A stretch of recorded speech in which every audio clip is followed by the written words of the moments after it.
ሰላም ጤና ይስጥልን የተወደዳችሁ ተመልካቾቻችን እየተከታተላችሁ ያላችሁት ኦቤን ሆርን ኦፍ አፍሪካ ነው። ፕሮግራሙ ደግሞ ልዩ ዝግጅት ነው።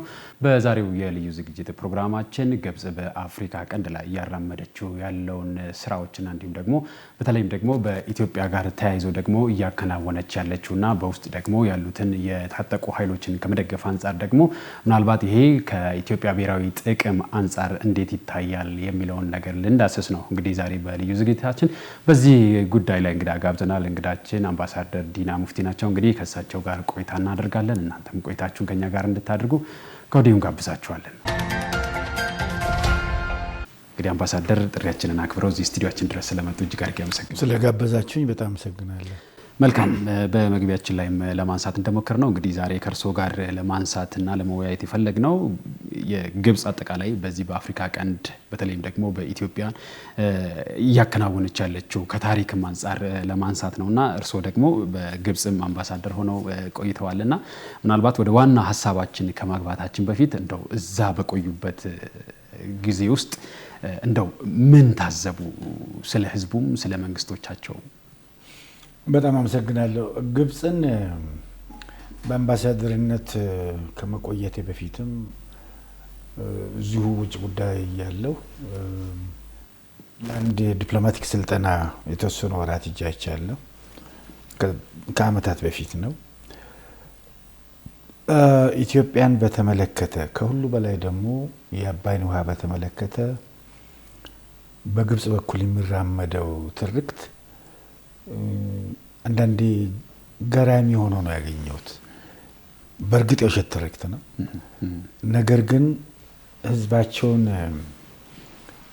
የያዙበት ህዝባቸውን የነገሩት ትርክት ህዳሴ ግድብ ከመጀመሩ በፊትና ህዳሴ ግድብ ከመጀመሩ በፊትና ከተጀመረ በኋላ ይለያያል። እኔ ለስልጠና እዛ የነበርኩት ህዳሴ ግድብ ከመጀመሩ በፊት ነው። እዛ ናይል ላይ ነው ካይሮ ያለችውና እዛ ቁጭ ብለን ከአንድ ግብጽ ምሁር ጋር ስንነጋገር ይሄ ውሃ ከኛ ሀገር ነው የሚፈልቀው፣ እናንተ እኮ ከአንድ ውሃ ነው የምንጠጣ ብዬው፣ አይ ይሄ ምን ማለትህ ነው? ከኢትዮጵያ አይደለም የሚፈልቀው፣ ይሄ እኮ እዚሁ አስዋን አካባቢ እዚሁ ከግብጽ ነው የሚመጣው፣ የግብጽ ውሃ ነው ብሎ የምር ተከራክሮኛል። ሰው የምሩን ነው። ለህዝብም የተነገረው ይሄ ነው። ግብጽ አባይ ናት፣ ናይል ይሉታል። ናይል ኢዝ ኢጂፕት፣ ኢጂፕት ኢዝ ናይል እያሉ ነበረ እና ይሄ ትርክት ህዳሴ ግድብ ከተጀመረ በኋላ የተቀየረበት ሁኔታ በጣም ነው የሚገርመኝ። በቅጽበት ነው የተቀየረው። ኢትዮጵያ ውሃችንን ልትወስድ ነው፣ ውሃችንን ወሰደች፣ ውሃችን ህልውና ጉዳይ ነው የሚለው ነገር በኋላ የምንነጋገረው ይሆናል ማለት ነው። እና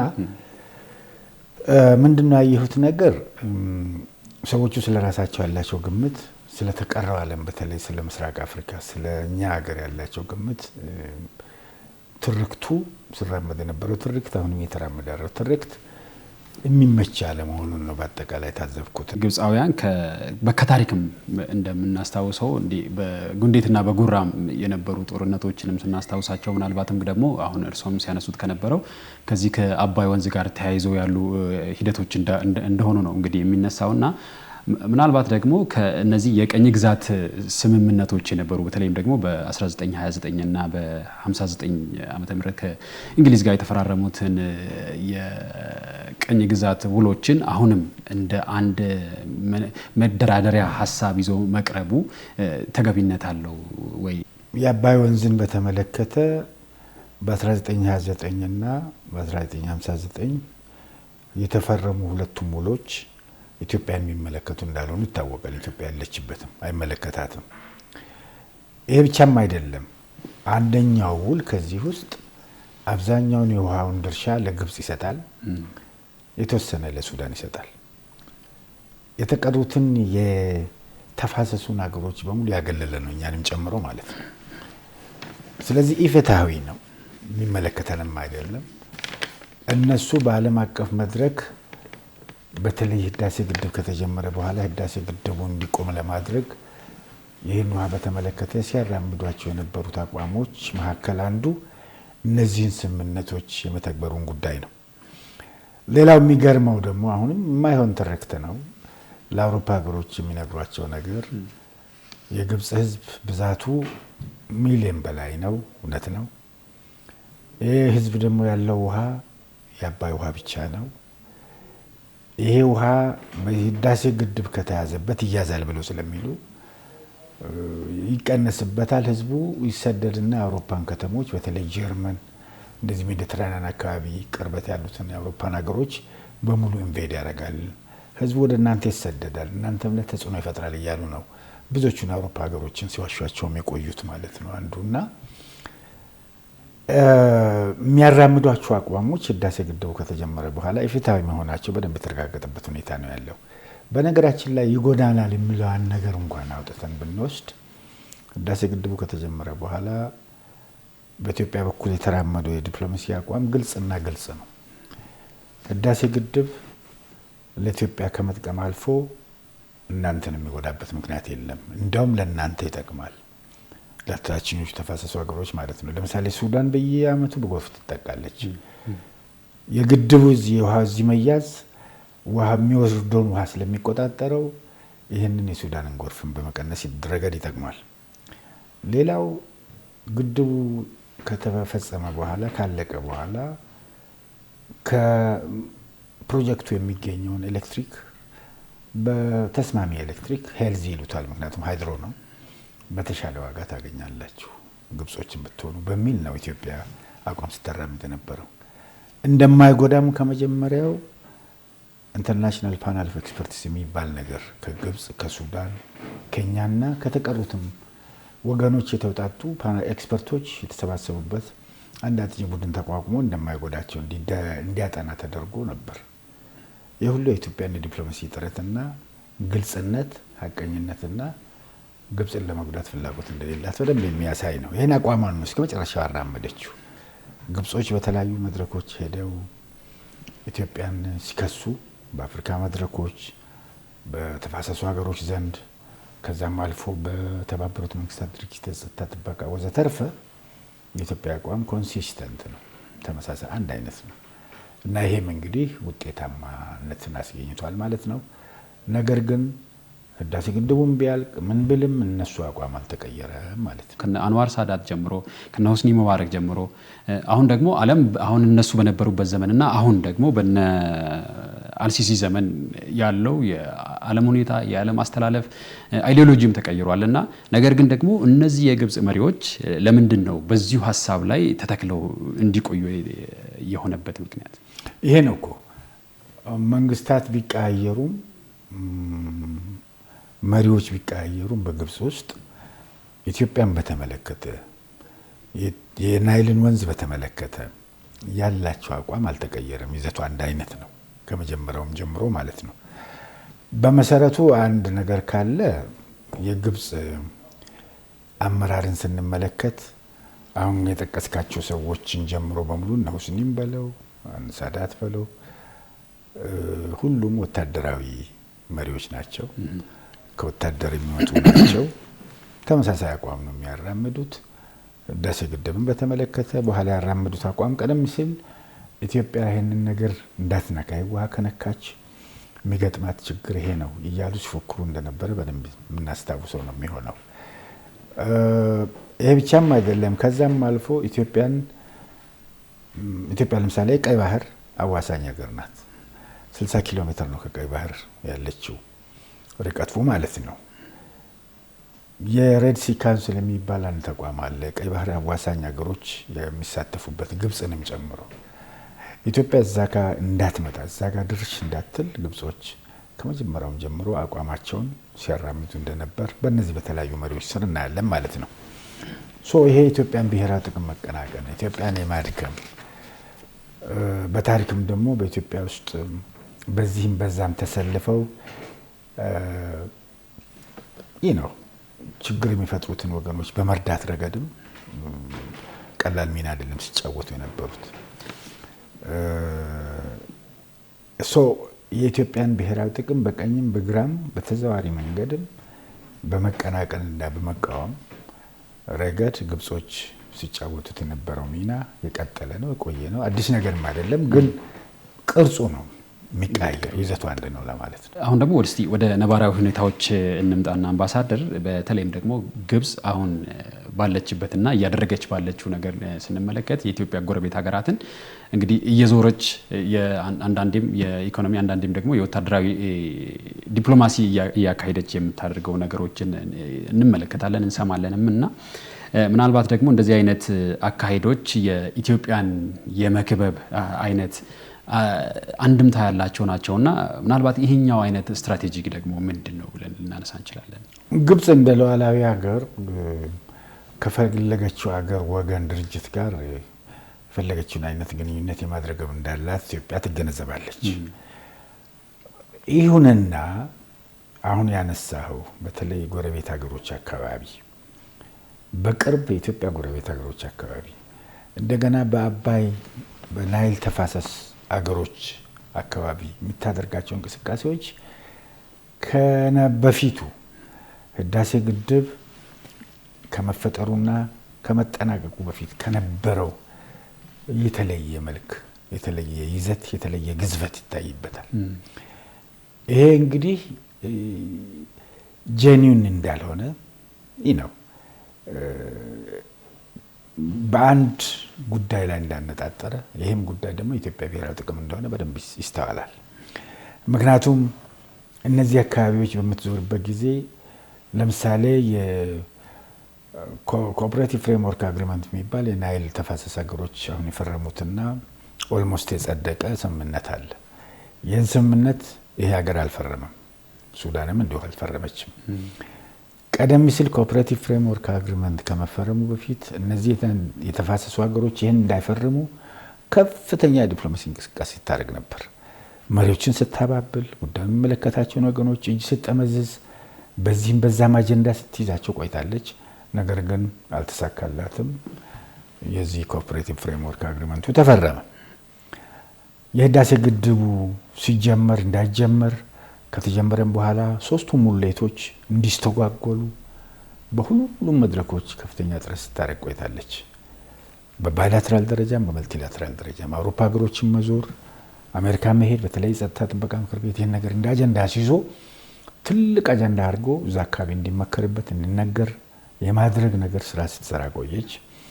እንደዛው እያለ ኢትዮጵያ በአንድ በኩል በሶስትዮሽ ድርድር እየተሳተፈች በሁሉም ደረጃ ከግብጾች ጋር ያለው ልዩነት ለመፍታት ፍላጎቷን እያሳየች፣ በሌላ በኩል ደግሞ በውስጥ የኢትዮጵያ ሕዝብ በጋራ ባደረገው ጥረት የግድቡ ሙሌቶች ተከናውነው ግድቡ ተወረደ ተፈጽሞ ተመረቀ።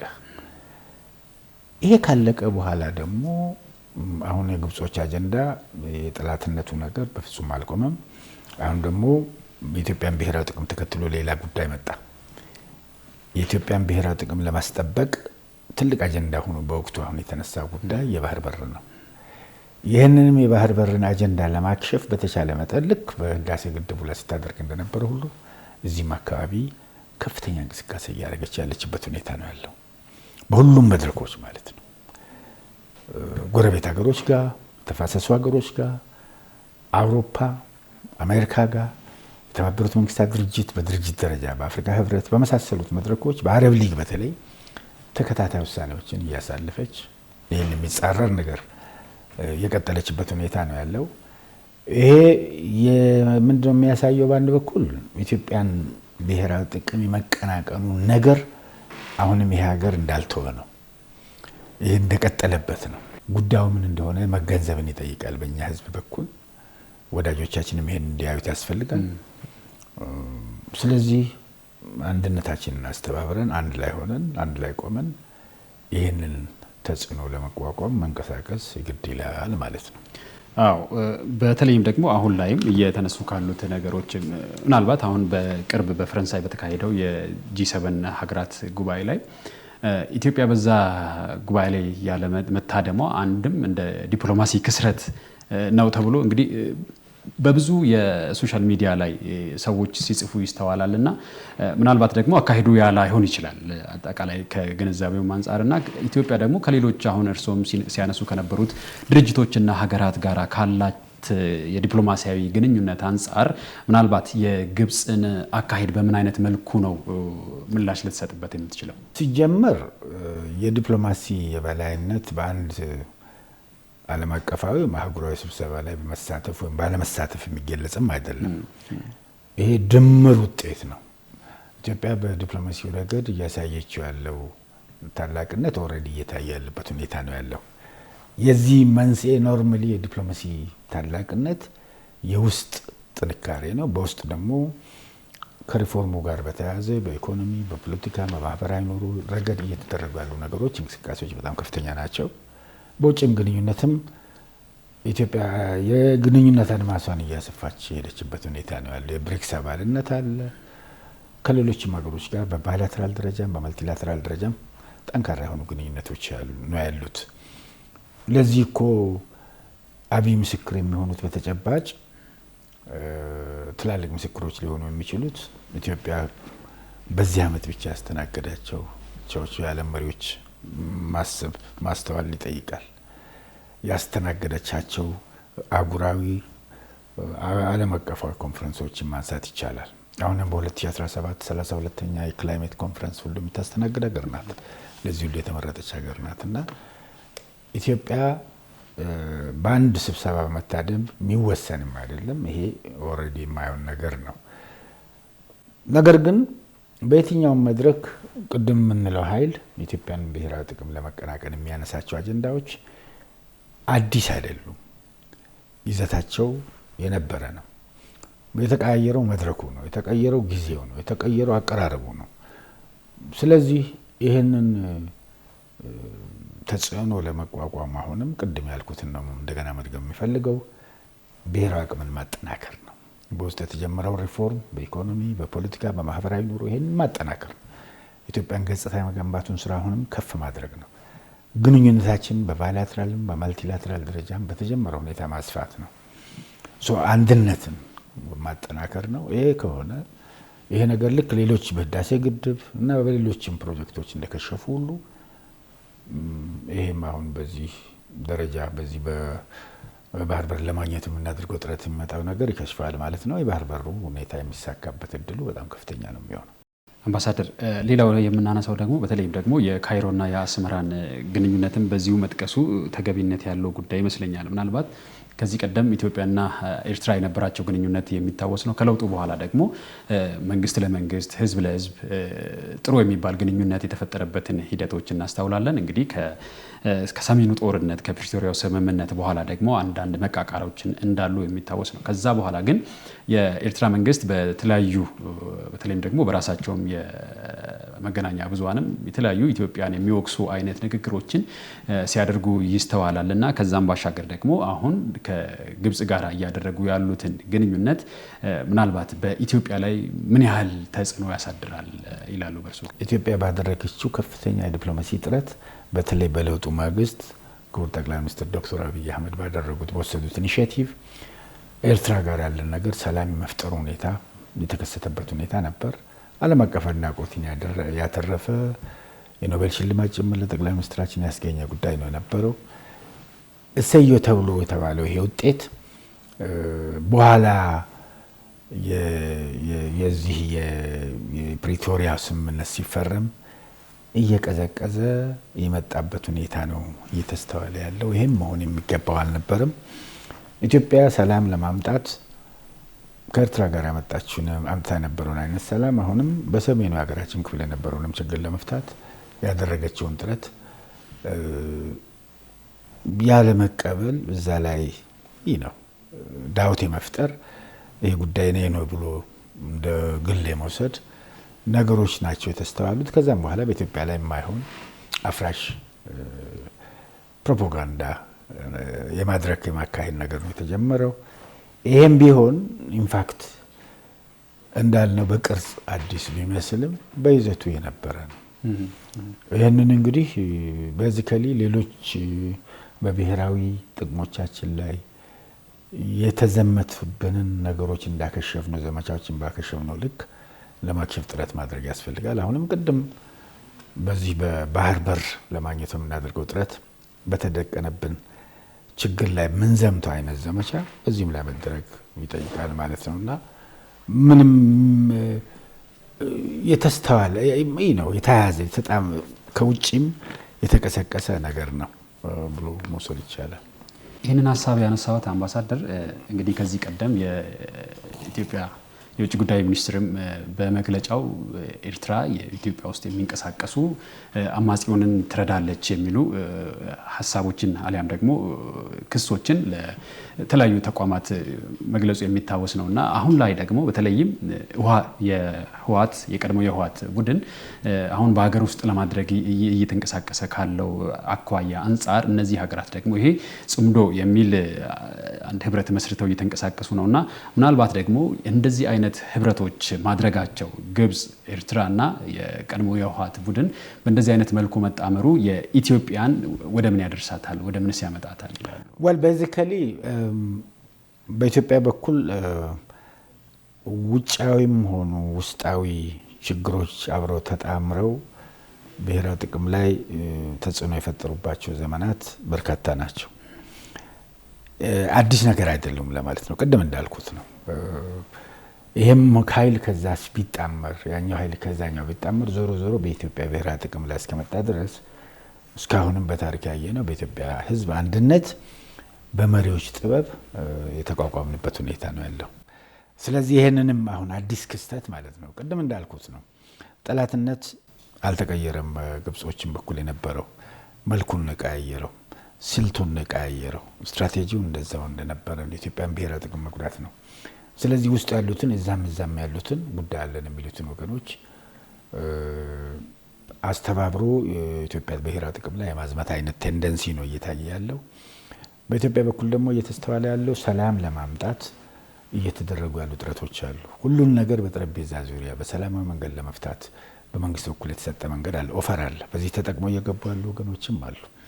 ከሁሉ በላይ ደግሞ በብሔራዊ ደረጃ ትልቅ ግዙፍ የሆነ ፕሮጀክት አለ።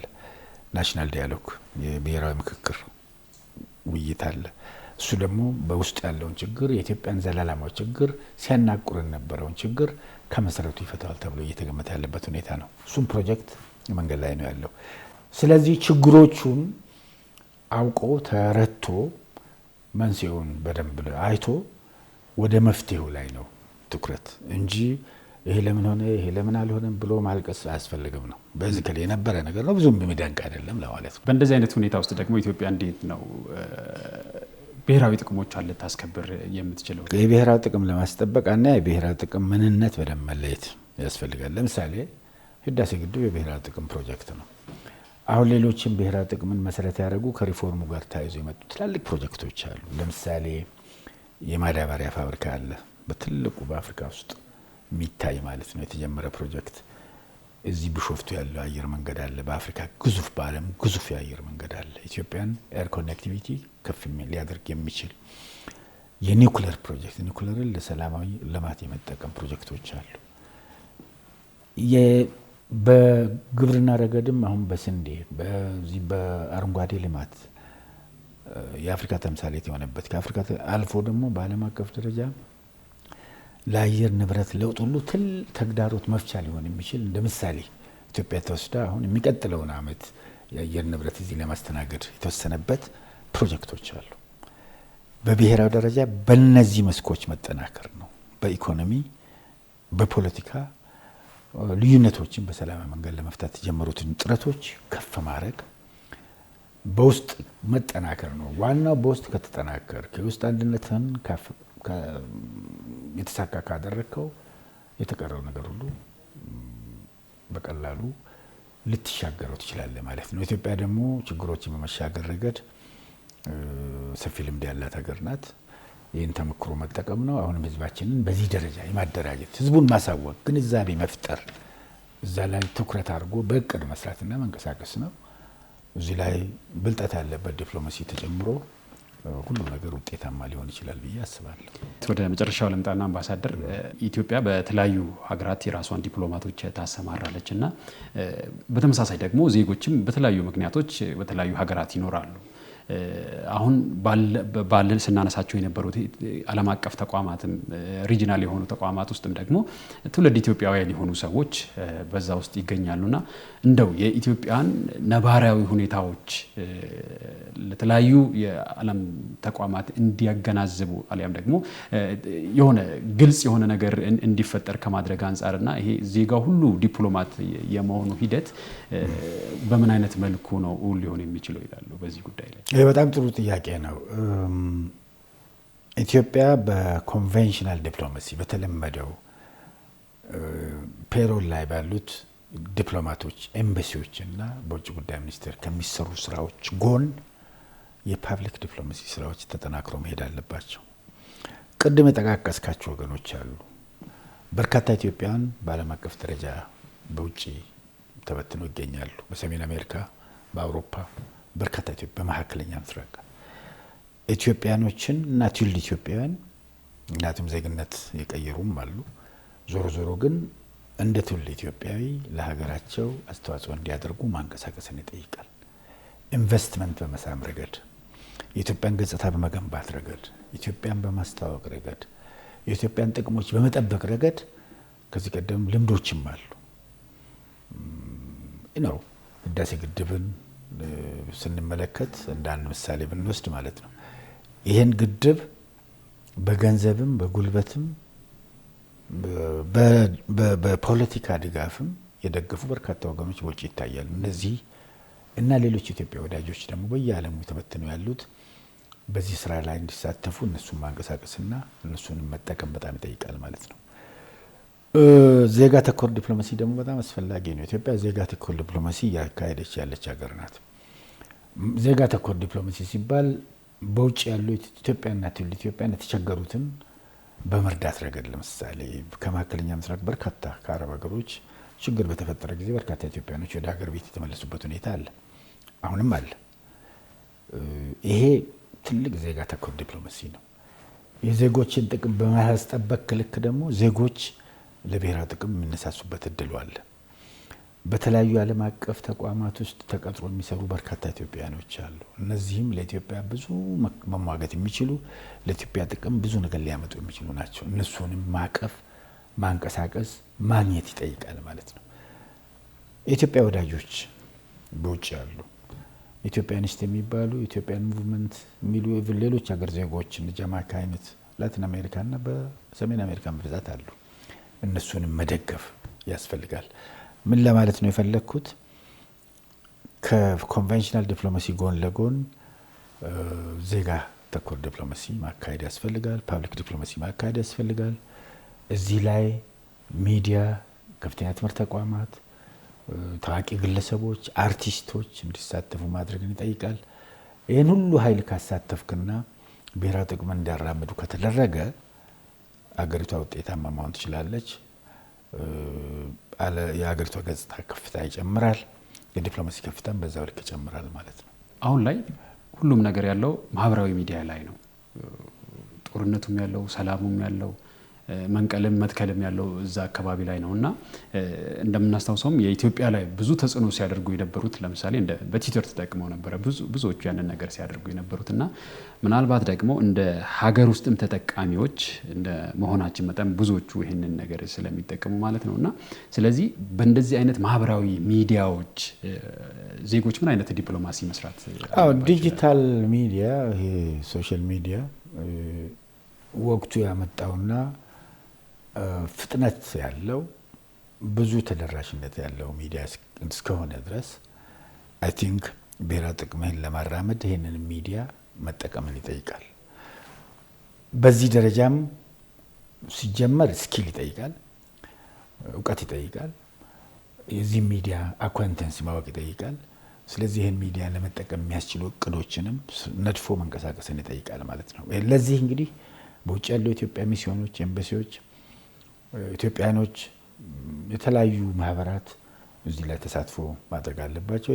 ዲጂታል ሚዲያን ጠቀሜታ በፍጹም መተው አንችልም፣ ልንዘለው አንችልም። ሶሻል ሚዲያ ደግሞ የወቅቱ ሚዲያ ስለሆነ ይህን ሚዲያ ደግሞ መተው አንችልም። ስለዚህ በዚህ ሚዲያ ተጠቅመህ ብሔራዊ ጥቅምህን ለማራመድ ሰፊ እንቅስቃሴ ማድረግ ይጠይቃል ብዬ አስባለሁ። የመጨረሻ ጥያቄ ላንሳ አምባሳደር፣ ምናልባትም ደግሞ ኢትዮጵያ እያራመደች ካለችው አንዱ ሀሳቤ የአፍሪካ ችግሮችን በአፍሪካዊ መፍትሄ ማበጀት የሚሉ ሀሳቦችን ታራምዳለች እና እንደ አቋምም ብዙ ጊዜም የታዩ ጉዳዮች ናቸውና ምናልባት እንደዚህ አይነት አቋም ማራመዷ ምን አሳጣት፣ ምን አስገኘላት በሚለው እንቋጭ። ይሄ የኢትዮጵያ አቋም ሌጋሲ ነው። ፓን አፍሪካኒዝም ኢትዮጵያ የፓን አፍሪካኒዝም አቀንቃኝ ሀገር ናት። ለፓን አፍሪካኒዝም ደግሞ ብዙ አስተዋጽኦ ያደረገች ሀገር ናት።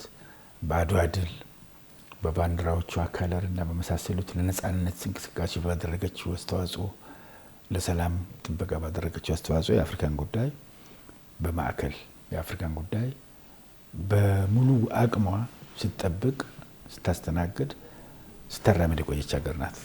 የአፍሪካ አንድነት ድርጅት ሲመሰረት መስራች ከነበሩት ሀገሮች ዋነኛዋ ናት። የአፍሪካ አንድነት ድርጅት አሁን ደግሞ የአፍሪካ ህብረት የሚባለው ጽህፈት ቤትም እዚህ መካከላችን መናገሻ ከተማ ያገኘበትም ታሪካዊ መንስኤው ይሄው ነው። ስለዚህ የአፍሪካን ጉዳይ አፍሪካ መፍትሄ እንስጠው የሚለው አቋም የዛ ኮንሰፕት ነው፣ የዛው አቋም ውጤት ነው። የዛ አጠቃላይ ፖዚሽን ስሜት ነው። በተቻለ መጠን አፍሪካ አጀንዳ አለ። አጀንዳ 2063 የምንለው አፍሪካ በመጪው 2063 ምን አይነት አፍሪካ ነው የምንፈልገው ለሚለው ነገር አንዱ በርካታ ፒላሮች አሉ። የአፍሪካ ኢንቴግሬሽን ይጠይቃል። አንድ የሆነች አፍሪካን ይጠይቃል። የአፍሪካን ኢንፍራስትራክቸር ይጠይቃል። ሁሉም አፍሪካ ተሳተፈ ይጠይቃል። ስለዚህ አፍሪካን ከተጽዕኖ መከላከል፣ ከምን ተጽዕኖ? ከኢኮኖሚ ተጽዕኖ፣ ከፖለቲካ ተጽዕኖ፣ ከማህበራዊ ተጽዕኖ።